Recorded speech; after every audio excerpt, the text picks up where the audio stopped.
Since his screen debut as a young Amish farmer in director Peter Weir's Witness, Viggo Mortensen's film career has been marked by a string of diverse performances. Critics have continually recognized his work in more than 40 films, including Green Book, The Road, Appaloosa, The Lord of the Rings trilogy, A Walk on the Moon, Portrait of a Lady, Carlito's Way, The Indian Runner, The Reflecting Skin, as well as some of the Spanish language films such as Alatriste, La Pistola de Mi Hermano, How Ha, and Everybody Has a Plan.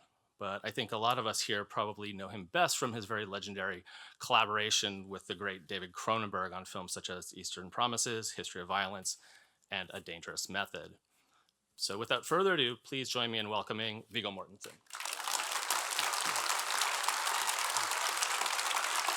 Hey, wow. Thanks for coming. What a great way to welcome the arrival of spring. I'm grateful to the Toronto International Film Festival organization for allowing us to see this movie here at the Bell Lightbox on a 35 millimeter print, no less. And because it's a movie that I have loved since I first saw it in the early 1980s on a big screen. A version somewhat like this, maybe a little bit shabbier, but it was love at first sight, and I've seen it many, many times since. I'm just going to read a few things by way of random observations, and I'm going to read it because anybody who knows me, I tend to ramble on in many different directions, sometimes at the same time, especially if I'm a little tired, which I am today. I was working late last night. The Société Générale des Films invited Carl Theodor Dreyer to make a movie in France. They gave him the option. This was after the success of his 1926 movie Master of the House. And this company in France wanted to compete really against the American film industry, the U.S. film industry. And so they were looking to collaborate with artists who had made their mark in Scandinavia and especially in Germany. And so they brought down Carl Dreyer, who was also fluent in French, and they offered him three options to make a movie in France, a movie of a fairly good-sized budget for the time. And they said he could tell a story about one of three female historical figures, Marie Antoinette, Caterina de' Medici, or Jeanne d'Arc. And he opted for France's recently, I think it was 1920, canonized national saint. For the movie's leading role, he chose theater actress Renée Jeanne Falconetti, also known as Maria Falconetti. The production design was by Herman Warm, known for his work in movies like The Cabinet of Dr. Caligari and Jean Hugo. The cinematographer was Rudolf Mate, who was a Polish-Hungarian-American cinematographer who later directed as well. The movie had its premiere in Copenhagen, Denmark in April 1928. And then, owing to French government and Catholic Church censorship, it was a severely edited version of it was shown in October of that year in Paris. It's interesting how the movie, in a sense, reflects the same manipulative hypocrisy that we see from members of the church and the French state in the movie towards Joan of Arc in the 15th century. In December of 1928, these are just things that I find interesting. I hope you do too. Those of you who know all this, bear with me. In December of that year, 1928, a fire at the UFA studios in Berlin destroyed the original negative. And there's only a couple of copies of that negative. And those were thought to be lost for over 50 years. Until one was found in a janitor's closet of a mental institution in Oslo, Norway. Apparently the director of that institution at the time of the film's release someone who was a history buff, acquired one of those copies for his private, viewing pleasure. And maybe I like to think that he showed it to the people who had been institutionalized. Maybe it helped. Maybe it didn't. I don't know.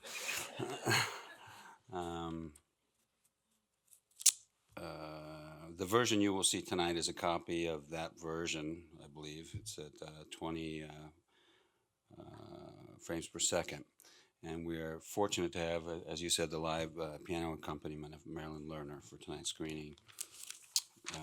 For me, this movie has long been a beacon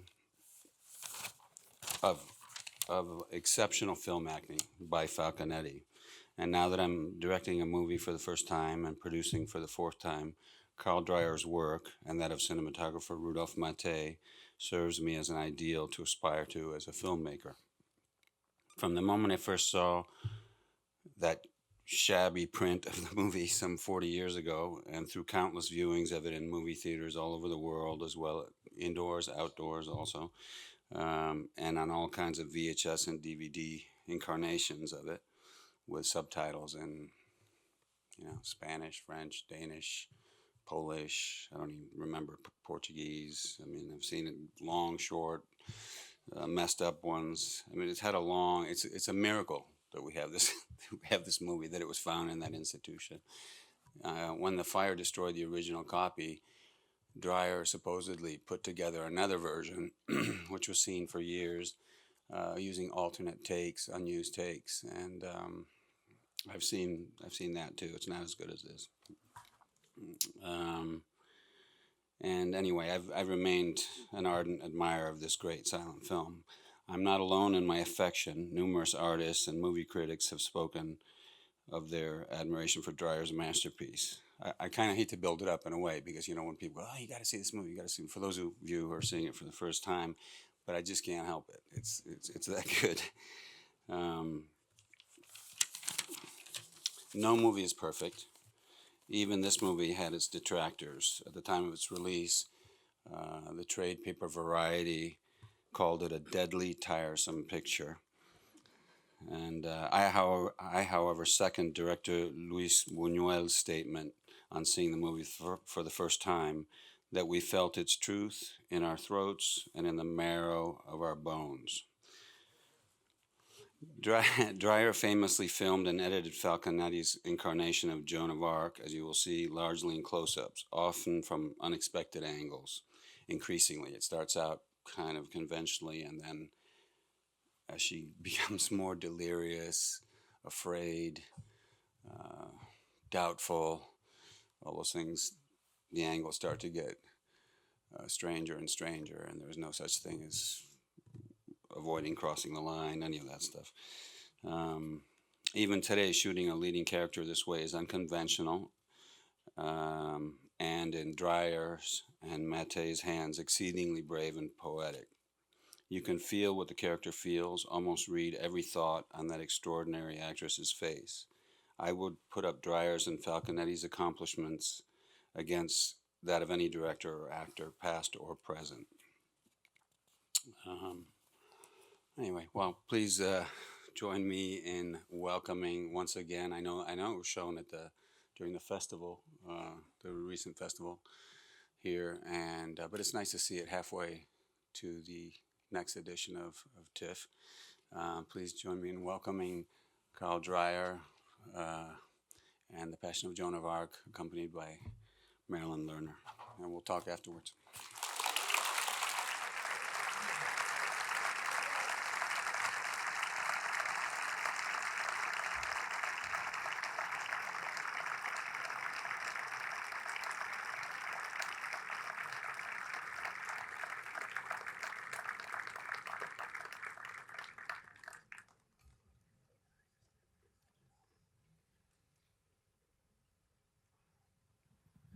Please join me in welcoming back Viggo Mortensen.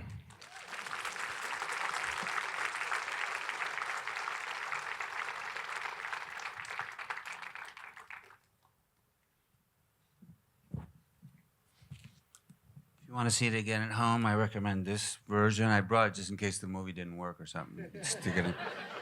But this has several versions. But congratulations on that beautiful playing. Where'd you go? There you go.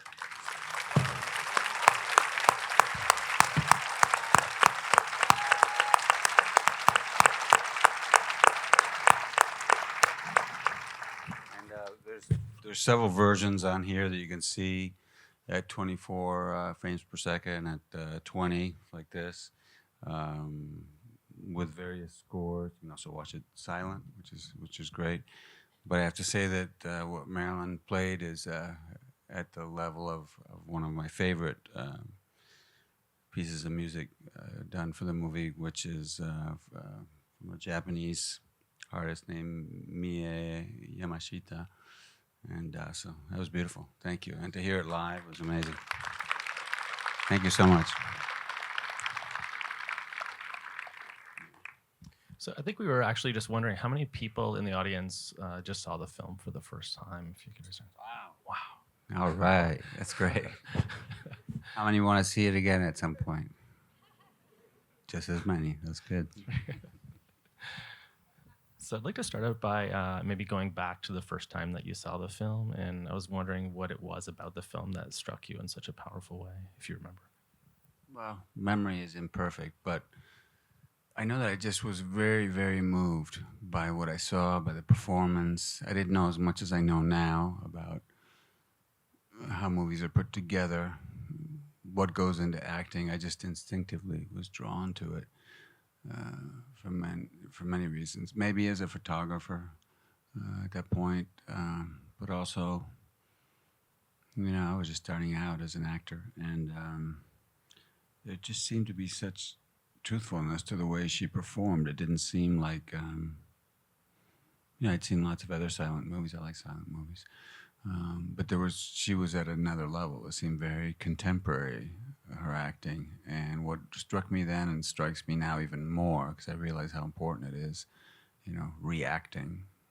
It's the foundation of acting, really, is how well she listens and how much you feel. You're certain that she's really thinking, really feeling. And it also has to do with the director. Getting that from her. I don't know what she was like as a theater actress. He went to see her in a play. I think it was called La Garçonne, I think it was, or something, in Paris. And it wasn't, it would have been something probably somewhat more, I don't know, no offense to the author, I don't know who it was, but probably more frivolous than this in terms of what she was expected to do. And I'm not sure if somebody recommended that he see her for this part, or he happened to just see it. But when he saw her and he met her and or asked to meet her, there was something, he thought, this woman can suffer, knows what it is to suffer. Something he just had instinctively, he just had an instinct about it. There are directors who just have that. They have an ability to see something that maybe that performer hasn't done before, and he did that with her. The first time I saw it, I was just struck by that. I was really struck by her, I suppose. And I had seen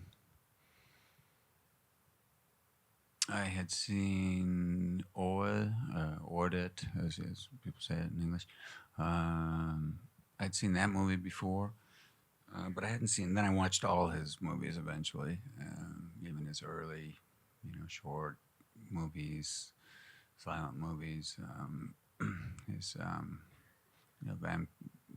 his vampire movie, and Day of Wrath, and his last movie came out in 1964.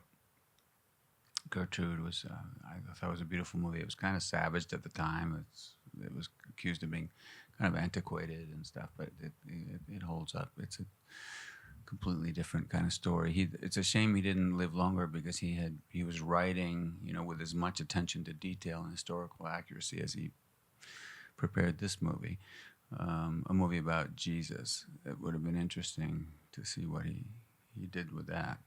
I think the script it exists, what the version that he was working on at the time. Anyway, I have a good memory of seeing it, and first couple of times I saw it was Denmark, and I saw it in New York, and then since then, anytime I see that it's playing somewhere, I mean, I would have come today had I been read the paper and been here. Had I otherwise not requested that it be shown, I would have come to see it. And I love watching even bad copies. I mean, I used to have. I got a hold of a. After I'd seen it a few times in theaters, I got a hold of a VHS copy that was terrible, but I used to watch it a lot. And I'm not sure why, but it's definitely the movie I've seen most times, by far. And there's something, I see something each time. There is, as I said, no movie's perfect. And I was reminded today of that. There is one thing I would change, and it's only one thing. And it is that the parchment that's nailed to the stake, I would have had that shot earlier, because it would have burned before she was consumed and collapsed. So that's the only thing I would change. In Falconetti herself, I mean, she's such a fascinating figure, yet I don't know how much is really known. She was a theater actress. She has a few film credits. Do you know much more about her life? I think she only had two. I think she did a movie in... well, what's interesting, too, is I completely believe her as this illiterate peasant girl. You know, at the time, Joan of Arc was 19. She was actually 36 years old when she did this movie. But I completely believe not only her emotional truth, her everything about what she was doing, but I also believe that she was 19 years old and she was an illiterate peasant girl from the 15th century. I mean, there's something remarkable, transcendent about her performance. You know, yes, Dreyer obviously helped her, pushed her, but she did that. I mean, it's an amazing performance. What were you saying? Just if you knew any See more what about, happens when I don't have a piece of paper? if you just knew more about her life afterwards, and From what I understand, she never saw. She was surprised at how the reception, you know, at the sort of cult status that the movie got early on, even though there was some resistance to it in France, and at how people sort of looked at her after that, you know. She kept doing theater. She had done one movie earlier, I think in like 1917 or something. She'd done a movie. I think she only did a couple. You know, some people say, oh, that's the only movie she ever made. It's not the only one, but she didn't do much else. I mean, she was more Garbo than Garbo in some ways. She's more mysterious. I think that rumor has it that this experience of playing this part affected her greatly psychologically, and that not that she went crazy, but that it had an effect on her. Whatever the case may be, I believe that she ended up in Argentina and died in 1946 or something like that. That's what I understood about her.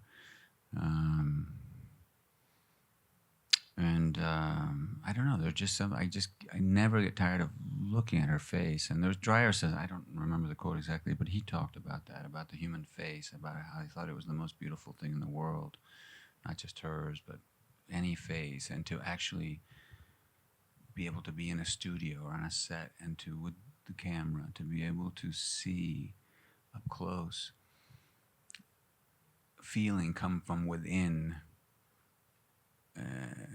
And out of a face was the most wondrous thing, that he never got tired of looking at that.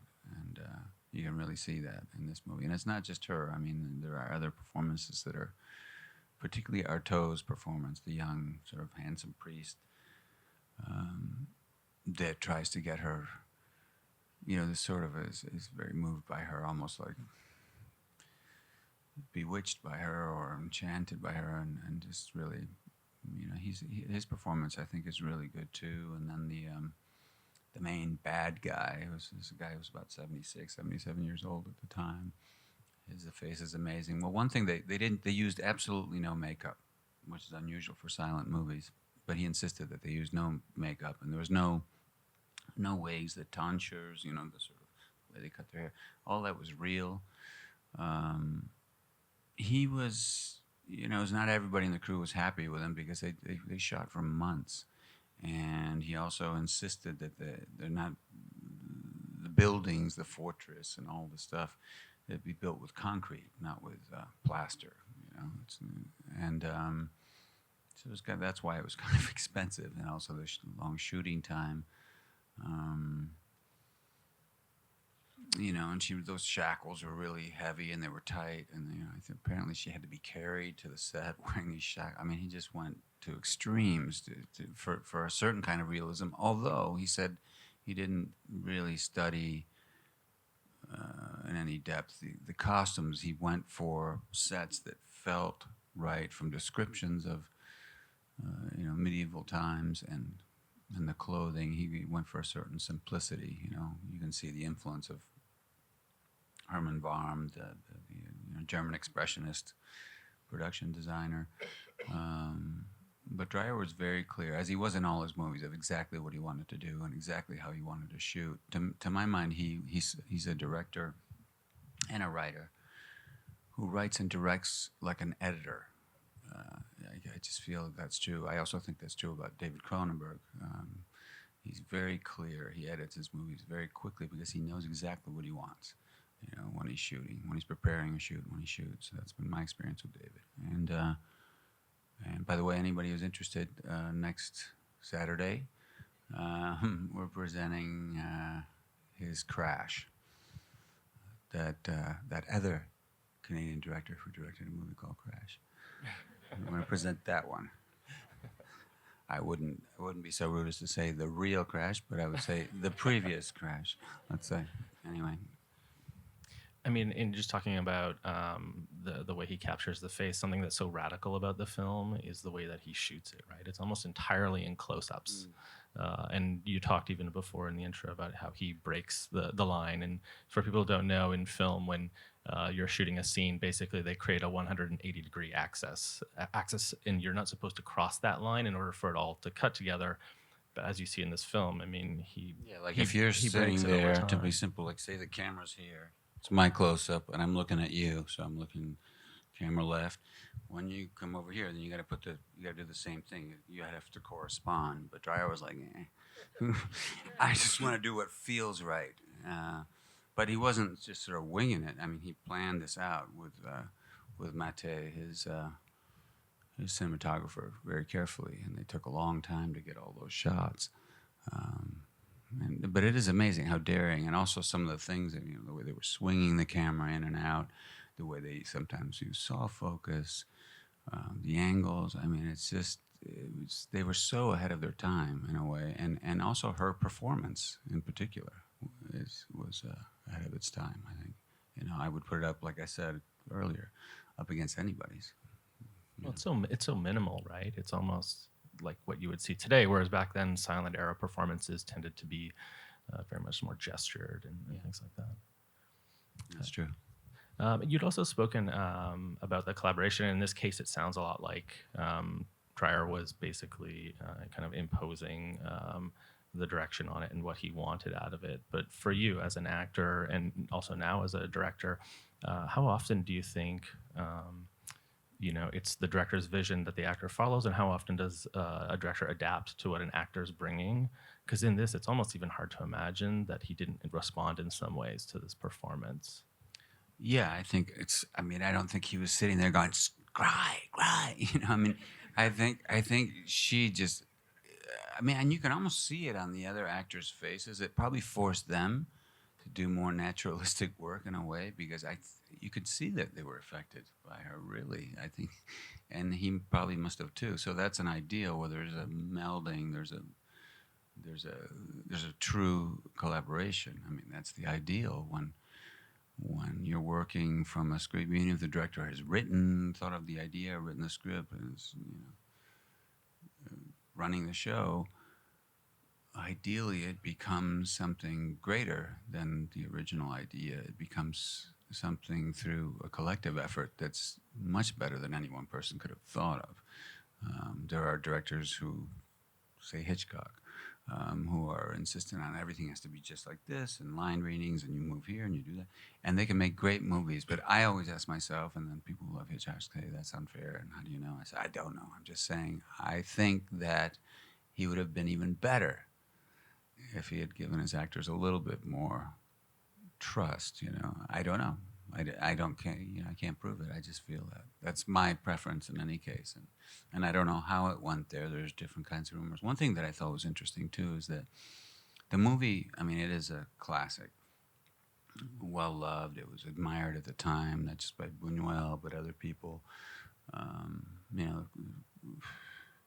modern times, the critic Jonathan Rosenbaum said, like all great films, it builds the world, it rebuilds the world from scratch, from the ground up. And that's, in terms of the techniques and the groundbreaking stuff that this movie does, it does that. But it wasn't a success immediately at all in France, particularly that it cost a lot of money. And it wasn't just the fault of the horrible version of the movie that was premiered in October of 1928 at the, I think it was Cinema Marivaux, because of the censorship by the church and by the government. But it was also because there was a lot of nationalism in France, even while they were shooting, and in pre-production. A lot of rumors, well, how can this Danish guy who's not Catholic, how's he going to come down here and tell our story about our saint, about our Joan of Arc? And also there were rumors circulating that Lillian Gish was going to play the part, and that was even worse, and all this stuff. And it just goes to show you that even though they didn't have the advanced electronic social media technology that we have, rumor mongers and envious people and people with nothing better to do than shit on other people's work.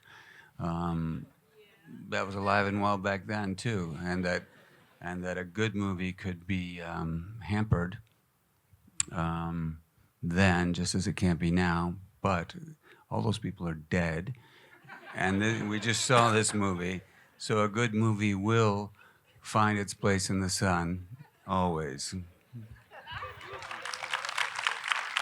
Eventually. On that note, I should also indicate that when we first opened this building, we had a poll for the greatest films of all time, and this film was actually selected by both audiences and industry professionals as the greatest film of all time. So it's finally gotten recognized. I concur.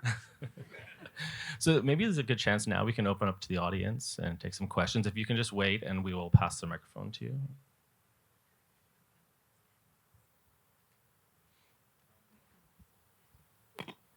Greetings and salutations. George Warner, esteemed filmmaker and artist for the past 30 years. Welcome. Yes, this film to me, and I'm sure everybody felt something, to me, it's a new renaissance. This is a futuristic idea here. There is something inbounding in this that I feel everybody should really look at and realize that there is a futuristic endeavor here. This could definitely open it up even more. And I just want you to give me your opinion on that. In brief, I would say it's certainly not going to make you a worse filmmaker or a film goer to have seen the movie. It's not going to hurt at all.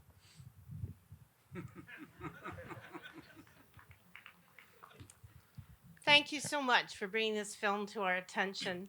And I love the time period that he chose for this film, because it is the truth, the absolute truth, the text that she spoke. And it gives us all inspiration, because every day people are dying for their convictions and their beliefs. We were reminded of that at Christchurch a few days ago. And it's important to know you have to be true to yourself, or what's the point? And she was. And I love his attention to detail. You probably read this. He dug trenches so he could get angles with cameras from low down.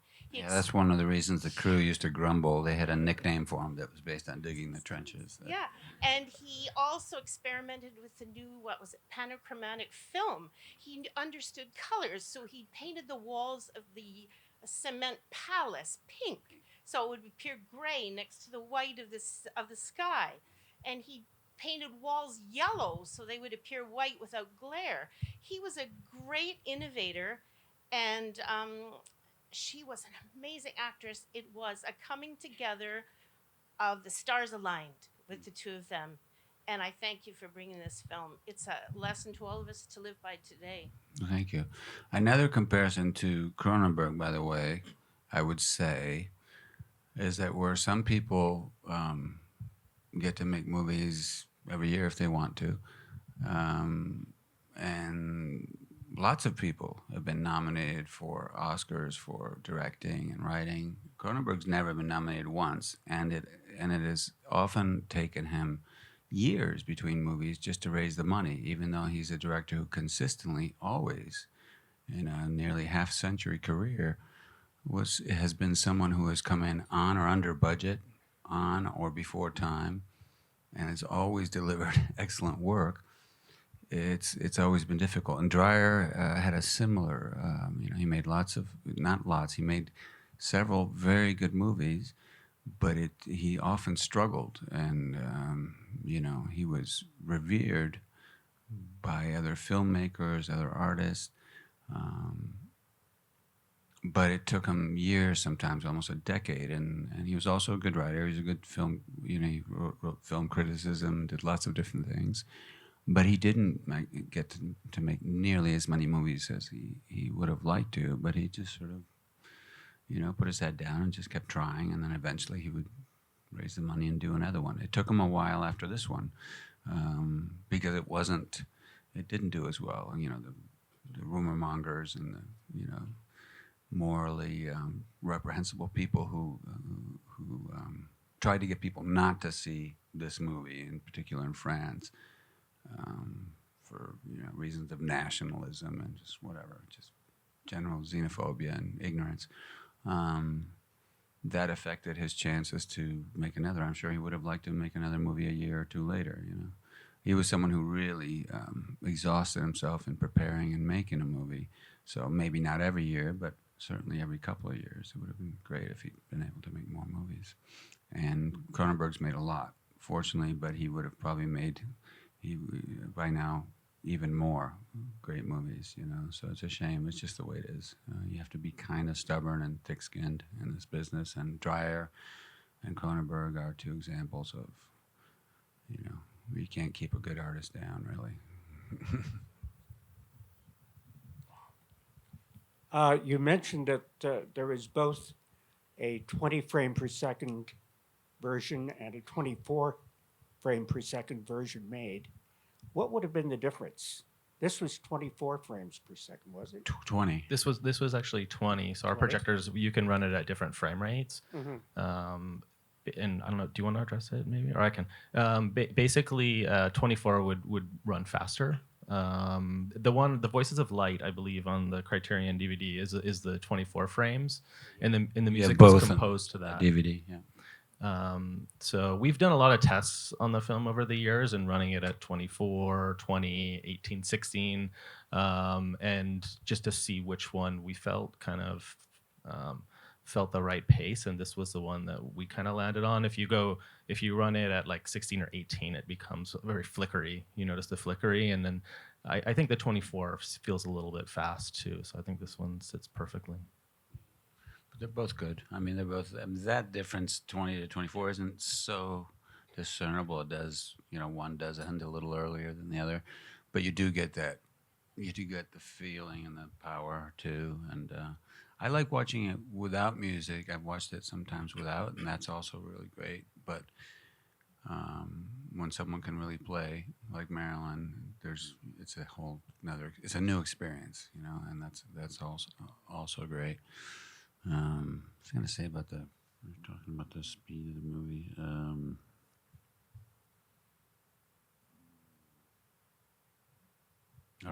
I'll remember if it's worthwhile. Oh, back up top here.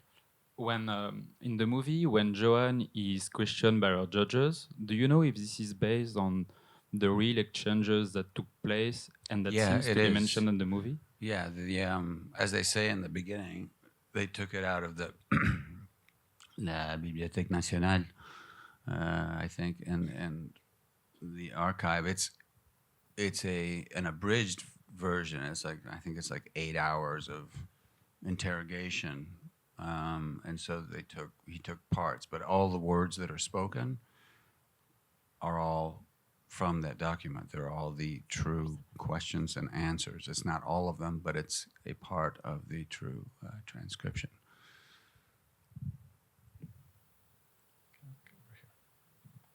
Watching Joan of Arc facing her own death, I suddenly realized that all of those characters on the screen are now dead.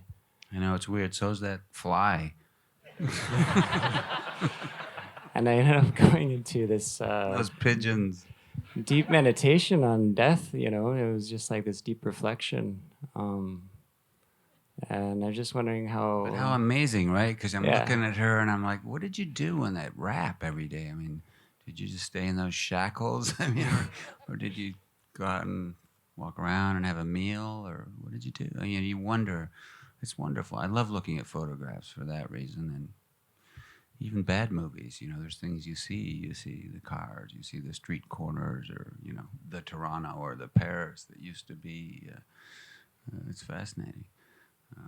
You know, movies are fascinating for many reasons. Among them, that sort of, you know, that capturing of the ephemeral and the reflection upon it. You know, many years later, it's a beautiful thing.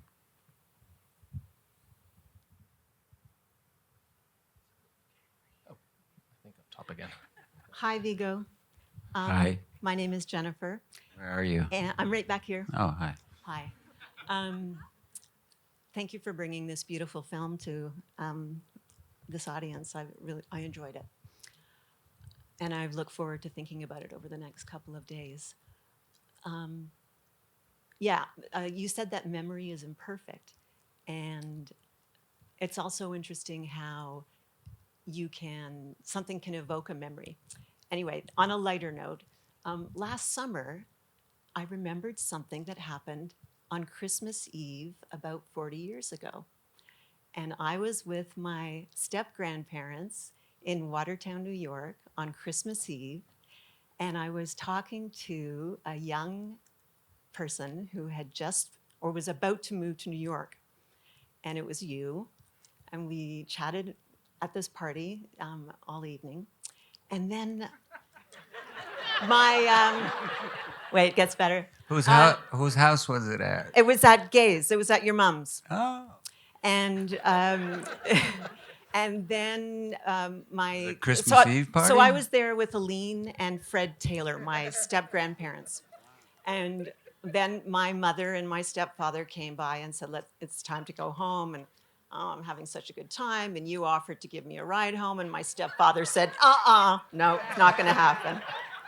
Did I make you watch this movie? This movie didn't come up. But anyway, I'm here with my mom, and we both really liked your mom, and we like you Thank too. you. So that's it. Thank you. It's wonderful to see you again. Another one, I think, up top here. Hi, Viggo. I appreciate you being here tonight, and I apologize if this is a stretch, but I'm just wondering if you find any similarities between the look of your G.I. Jane co-star, Demi Moore, and this character. Were you whispering something into Ridley Scott's ear? No, you mean her cutting her hair and all that? Yeah, it just struck me. Generally, Yeah, just her look. generally. Do you think she drew any inspiration from this performance? And again, I don't sorry know. if this is a stretch. I don't know. We didn't talk about it, and I didn't. Ridley Scott's got plenty of his own inspiration. So, I thought. By the way, it's good that you bring that up because I think, again, you know, things at the time that it came out, that movie, I thought that she had done a great performance, like a really good job. with that character, and she had worked very, very hard on it. But owing to, I think, the previous movie she'd been in, which was maybe not the greatest movie, and it was about strippers and I don't know what, and I don't know why, just social media kind of type thing again. They had it out for her when the movie came out, and she was kind of savaged by the critics for that movie, which I found inexplicable. Not that it's a great movie or anything, but she did a very good job with that character. I thought it was a compelling performance, and it was extremely unfair the way she was treated. Generally, they just had it out for her because of her celebrity status and her, I don't know, her personal life and her. I don't know, various reasons that seem to have nothing to do with the movie itself. But it holds up what she did. I thought she did a good job. I do remember actually when she was, because I watched her. We all sort of went and watched because she said, "Oh, now she's gonna buzz her hair off for real," and she had that clippers. And when she was doing that, I was inevitably, because I'd seen already the movie dozens and dozens of times, The Passion of Joan of Arc. I was like, that's gonna similar. I did think that, but other than that, no, I didn't think of her that way. But I guess in the sense that, I mean, you could say this movie could be a Me Too symbol. Maybe it is, for all I know. I don't know. In terms of the way all these men are treating this woman and how hard she has to work to sort of stand up for herself. And even the women afterwards among the crowd realizing what they're feeling, not men and women, but women in particular are singled out in those shots. But that's kind of her role, Demi's role in that movie has that kind of thing to it too, because all these men imposing their views on her and their limitations on her and so forth. So yeah, it's interesting. We have time for one more, I think. Hi, thanks for being here. Thanks for sharing. Thank you all for staying, by the way, so long. I don't know if anybody has to pee as much as I do. It's going to be a long line. So you mentioned this was the film that you've seen more than any other. I was wondering how many times, and if you'd care to share some of the other top films that you've seen the most times. I can't tell you how many times I've seen it. I really can't. I mean, it could be 100. It could be maybe more. I don't know. And parts of it many more times than that. There's certain scenes I'll look at. There's certain shots that I like a lot. Different versions of the movie have some variation in shots. I think Dreyer himself, when that copy of the movie burned in Berlin in December of 1928, then there was a couple copies of the negative, but he made another assembly using alternate takes and stuff, and I think that also burned. I can't remember. But there was 2 fires that happened. It was really bad, and that other one was in the lab, I guess. Anyway, and other movies, there's a bunch of them. I mean, not a bunch of them, but there's several movies I've seen many times. I don't know. I don't want to take any luster away from this one. I don't want to mention any of the movies right now. With all due respect, I'm not trying to evade the question, but I want to. This is The Passion of Joan of Arc's day. So unfortunately, we're out of time. But next week, you can come back and see another movie that you love, David Cronenberg's masterpiece, Crash, which is an amazing portrait of Toronto in the 90s, too, I think. Which doesn't really exist anymore. So hopefully we'll see you back there. I'd like to thank everyone for coming out. I'd like to thank Marilyn you all for coming. Thank you, Marilyn. And thank you.